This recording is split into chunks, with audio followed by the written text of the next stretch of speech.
Hello friends. CMA CS संगीत Saurabh this side. तो vacancy आई हुई है small industrial development bank of India यानी सिडबी की तरफ से। और इसमें ग्रेड ए जनरल स्ट्रीम की वैकेंसी आई हुई है जिसके लिए ऑनलाइन एप्लीकेशन फाइल करनी होगी। और जहां तक ऑनलाइन डेट ऑफ एप्लीकेशन का सवाल है तो फ्रेंड्स इसकी 8 ऑफ नवंबर 2023 इसकी online date of application starting date of application है। और जहां तक क्लोजिंग डेट ऑफ एप्लीकेशन का सवाल है फ्रेंड्स तो इसके नवंबर 28 2023 इसकी क्लोजिंग डेट ऑफ एप्लीकेशन है। और जहाँ तक cut off date with respect to age का सवाल है तो नवंबर 8 2023 इसकी कट ऑफ डेट है। और cut off date with respect to post qualification experience का सवाल है तो उसके लिए फ्रेंड्स 28 ऑफ नवंबर 2023 इसकी कट ऑफ डेट है। और tentative date of group discussion और इंटरव्यू जो है वो बेसिकली दिसंबर 2023 या फिर जनवरी 2024 में होगी। और जहाँ तक friends total number of vacancy और उनके एमोल्यूमेंट्स का सवाल है तो फ्रेंड्स इसमें आपको एब्जॉर्व किया जाएगा असिस्टेंट मैनेजर ग्रेड ए में। और इसमें आपकी स्टार्टिंग बेसिक होगी ₹44,500 विथ एनुअल इंक्रीमेंट ऑफ 2500। आपको 4 इंक्रीमेंट मिलेगी तो ओवरऑल अगर देखी जाए फ्रेंड्स तो इसमें ₹90,000 पर मंथ अप्रॉक्स आपकी स्टार्टिंग सैलरी होगी। और इसमें टोटल नंबर ऑफ वैकेंसी 50 है जिसमें से कि आपका शेड्यूल कास्ट के लिए 8 सीट रिजर्व्ड है, शेड्यूल ट्राइब के लिए 4 सीट रिजर्व्ड है, ओबीसी के लिए 11, ओबीसी नॉन क्रिमिनल के लिए 11 सीट रिजर्व्ड है, ईडब्ल्यूएस के लिए 5 सीट रिजर्व्ड है और अनरिजर्व्ड के लिए टोटल 22 सीट्स है। और फ्रेंड्स जहाँ तक एज लिमिट का सवाल है तो एज लिमिट इसमें अगर आप अनरिजर्व्ड कैटेगरी से बिलोंग करते हो या फिर ईडब्ल्यूएस से बिलोंग करते हो इन दैट केस आपको 30 इयर्स इसमें एज लिमिट है। और हालांकि अगर रिजर्व्ड कैटेगरी से बिलोंग करते हो जैसे आप एसटी या फिर एससी से बिलोंग करते हो तो आपको 5 इयर्स के एज रिलैक्सेशन मिल जाएगा, मतलब आप 35 इयर्स के हो तो भी आप अप्लाई कर सकते हो। अगर आप ओबीसी नॉन क्रिमिनल से बिलोंग करते हो तो 3 इयर्स के एज रिलैक्सेशन मिल जाएगा, मतलब आप 33 इयर्स के हो तो भी आप अप्लाई कर सकते हो। और अगर आप पीडब्ल्यूडी के हो तो आपको 10 इयर्स के एज रिलैक्सेशन मिल जाएगा, मतलब आप अगर 40 इयर्स के हो तो भी आप इस वैकेंसी के अगेंस्ट आप अप्लाई कर सकते हो। और फ्रेंड्स जहाँ तक आपके एडुकेशन क्वालिफिकेशन का सवाल है या फिर पोस्ट क्वालिफिकेशन एक्सपीरियंस का सवाल है तो इन्होंने बता रखा है फ्रेंड्स कि असिस्टेंट मेजर ग्रेड ए में आपका जनरल स्ट्रीम में आपको ऑब्जर्व किया जाएगा। और इसके लिए requisite education qualification bachelor degree in any discipline, तो अगर आपने बैचलर डिग्री अगर आपने कर रखा है विथ मिनिमम 60% मार्क्स तो आप एलिजिबल हो इस वैकेंसी को अप्लाई करने को। अगर आप एस टी एस सी या फिर पीडब्ल्यूडी से बिलोंग करते हो तो इन दैट केस आपका 60% घट के 55% हो जाएगा।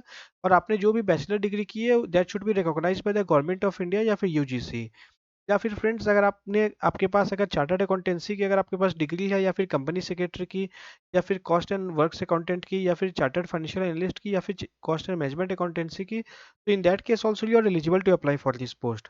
और साथ ही साथ फ्रेंड्स अगर ये डिग्री अगर आपके पास नहीं है बट अगर आपने बैचलर डिग्री इन लॉ यानी आपने अगर एलएलबी कर रखा है या फिर बैचलर डिग्री इन इंजीनियरिंग या फिर आपने अगर बीई कर रखा है in that case also you are eligible to apply for this post. But अगर बैचलर डिग्री इन लॉ कर रखा है या फिर बैचलर इन इंजीनियरिंग कर रखा है तो आपका मिनिमम 60% मार्क्स होनी चाहिए। और वो जो आपने ले रखा है bachelor degree that should be recognised by the UGC और गवर्नमेंट ऑफ इंडिया और एआईसीटीई। और लेकिन अगर आप फ्रेंड्स अगर एस टी एस सी या फिर पीडब्ल्यूडी से बिलोंग करते हो तो आपका 55% आपके एग्रीगेट में होनी चाहिए। और जहाँ तक आपके पोस्ट क्वालिफिकेशन एक्सपीरियंस का सवाल है फ्रेंड्स तो उन्होंने बता रखा है कि 2 year experience in scheduled commercial bank. तो अगर आपने 2 साल किसी शेड्यूल्ड कमर्शियल बैंक में आपने काम कर रखा है तो आप अप्लाई कर सकते हो। या फिर अगर किसी शेड्यूल्ड कमर्शियल बैंक में आपने काम नहीं कर रखा है लेकिन आपने 3 year in systematically important NBFC, तो अगर 3 साल अगर सिस्टमेटिकली इम्पोर्टेंट एनबीएफसी में अगर आपने काम कर रखा है in that case also you are eligible to apply for this post. और फ्रेंड्स जहाँ तक सिलेक्शन प्रोसीजर का सवाल है तो इन्होंने बता रखा है कि सिलेक्शन प्रोसीजर जो होगी वो आपके ग्रुप डिस्कशन और इंटरव्यू के बेसिस पे होगी। तो फ्रेंड्स इसमें आपका कोई रिटन एग्जामिनेशन नहीं है, इसमें आपका डायरेक्टली आपको जो स्टूडेंट्स जो कैंडिडेट है उन्हें आपको शॉर्टलिस्ट किया जाएगा। और जिन कैंडिडेट को शॉर्टलिस्ट किया जाएगा उन्हें ग्रुप डिस्कशन और इंटरव्यू के लिए उन्हें बुलाया जाएगा।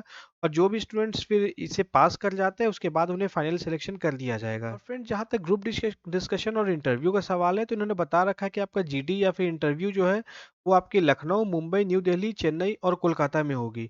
तो फ्रेंड्स एक बार जब आप एप्लीकेशन फॉर्म आप फाइल करते हो तो फिर आप सेलेक्ट कर लो कि आपके नियर बाय आपके सेंटर कौन सी है जहाँ पे आप इंटरव्यू फेस करना चाहते हो।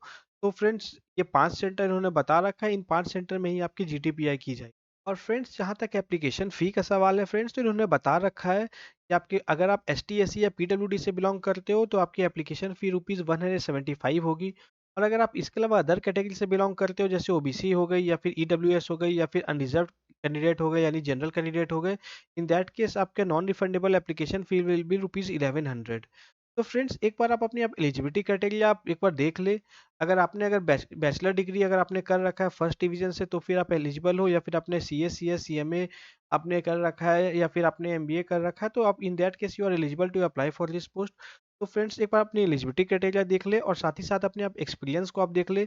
अगर आपके पास अगर रिक्विजिट एक्सपीरियंस है और साथ ही साथ रिक्विजिट एजुकेशन क्वालिफिकेशन भी है, in that case you are eligible to apply for this post and you should definitely apply for it.